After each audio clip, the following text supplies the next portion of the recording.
Video شروع کرنے سے پہلے ایک بات کہ دوستوں کے سوالات کے جواب کے لیے ہم نے عیشا پوڈ کاسٹ کے نام سے ایک چینل بنایا ہے، اس کو ضرور وزٹ کریں اور سبسکرائب بھی کریں۔ لنک پہلے کمنٹ اور ویڈیو کی ڈسکرپشن میں موجود ہے۔ اس کے علاوہ آڈیو بکس کے لیے چینل ہم نے الگ کر دیا ہے جس کا نام عیشا بکس ہے، اور مثنوی کے لیے ہم نے الگ چینل مختص کیا ہے جس کا نام ہے مسٹک رومی۔ ان چینلز کے لنک بھی ویڈیو کی ڈسکرپشن اور پہلے کمنٹ میں موجود ہیں، ضرور وزٹ اور سبسکرائب کریں۔ آئیے اب چلتے ہیں آج کی ویڈیو کی طرف۔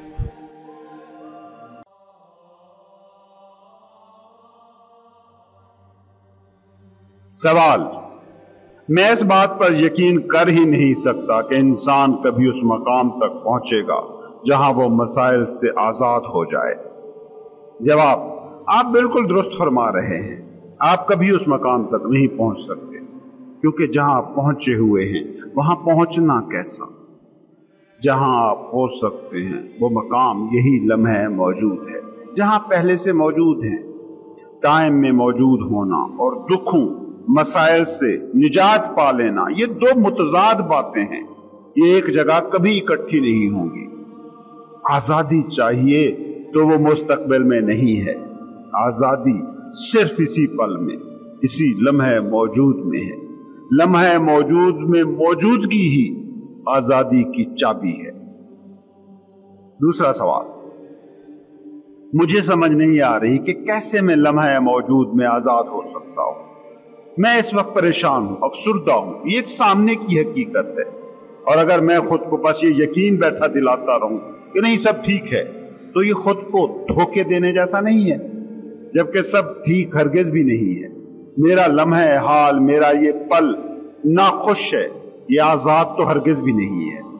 بس جو ایک چیز مجھے امید دلاتی ہے وہ مستقبل میں خوشی ملنے کا امکان ہے۔ آپ یہ کہہ رہے ہیں کہ میں اسے بھی چھوڑ دوں؟ جواب: آپ اصل میں سوچ یہ رہے ہیں کہ آپ کی توجہ لمحہ موجود پر ہے، جبکہ حقیقت میں لمحہ موجود پر ٹائم کا قبضہ ہو چکا ہے۔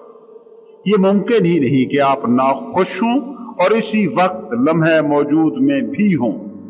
جسے آپ اپنی زندگی لائف کہہ رہے ہو، اسے اصل میں کہنا چاہیے لائف سچویشن۔ لائف سچویشن جو اصل میں نفسیاتی ٹائم ہے، یعنی ماضی اور مستقبل۔ ماضی میں کچھ ہوا جو آپ نہیں چاہتے تھے، آپ ابھی تک اس کے خلاف مزاحمت کر رہے ہیں۔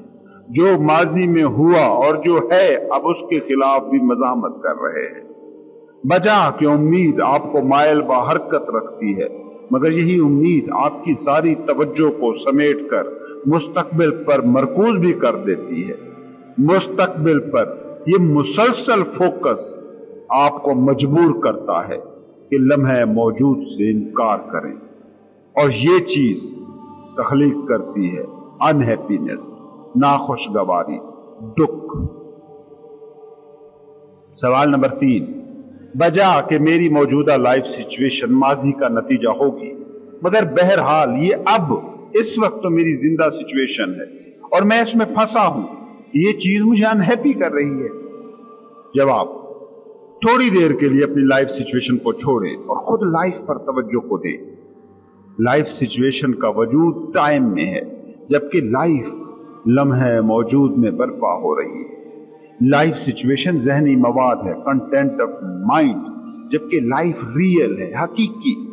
اس پگڈنڈی کو ڈھونڈو جو زندگی کی طرف جاتی ہو، اس پگڈنڈی کا نام ہے ناؤ، لمحہ موجود۔ اپنی زندگی کو سمیٹ کر اسی ایک لمحے پر لے آؤ۔ ہو سکتا ہے کہ آپ کی لائف سچویشن مسائل سے بھری ہو، اکثر لائف سچویشنز ایسی ہی ہوتی ہیں۔ آپ یہ دیکھنے کی کوشش کریں کہ اس لمحے موجود میں، اس پل میں کیا مسئلہ ہے۔ اس لمحے میں، کل میں نہیں، 10 منٹ بعد میں نہیں، بالکل اسی پل میں، کیا اس لمحے موجود میں کوئی مسئلہ ہے جو آپ کو درپیش ہو؟ تھوڑا سا غور کریں کہ جب آپ مسائل کے ہجوم میں گھرے بیٹھے ہوں تو نئی چیز کی چکائی نہیں ہوتی، مسئلوں کے حل کی گنجائش تک نہیں ہوتی۔ اس لیے جس بھی وقت موقع ملے تھوڑی سی جگہ بناؤ، گنجائش پیدا کرو، تاکہ لائف سچویشنز کے نیچے دبی لائف